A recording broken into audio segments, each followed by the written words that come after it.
The first time I saw her, I thought someone had made the cruelest joke of my life. My friends couldn't stop grinning as they waved me toward the corner table of the little downtown cafe. "There she is," Tyler whispered, barely holding back a laugh. "Your blind date." I looked over and saw a woman sitting alone.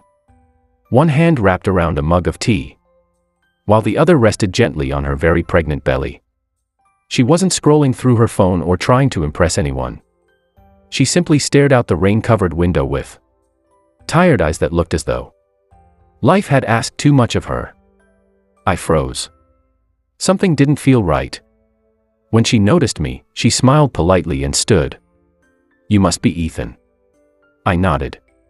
"And you're Claire." Her smile was warm but uncertain, as if she'd been disappointed too many times to expect anything good anymore. Behind me, I heard muffled laughter.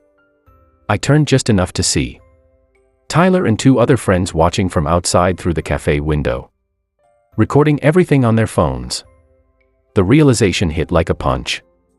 They had arranged this date because they thought it would be funny.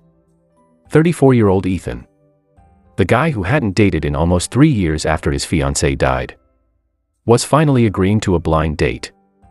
And they'd matched him with a woman who was 8 months pregnant. They expected me to panic, to walk away, to become the punchline. For one brief moment, I considered leaving. Not because Claire was pregnant, because I hated being manipulated. Then I looked back at her. She had seen everything. The laughter, the phones, the embarrassment spreading across my face. Her shoulders slumped ever so slightly. "I'm sorry," she said quietly. "I didn't know they were doing this." "You didn't?" She shook her head. "My coworker said someone nice wanted to meet me. I didn't know." She glanced toward the window. That this was entertainment. She reached for her purse. "I'll go." Something inside me refused to let that happen. "No." She looked surprised. "I mean, don't leave because of them." For the first time that evening, her smile became real. "I'd like that." We talked for nearly 3 hours. Not once did we discuss why she was pregnant. Not once did I ask where the baby's father was.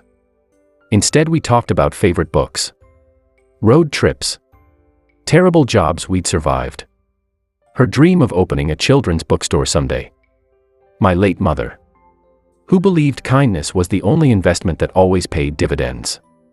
Claire laughed easily, though sadness lingered beneath every smile.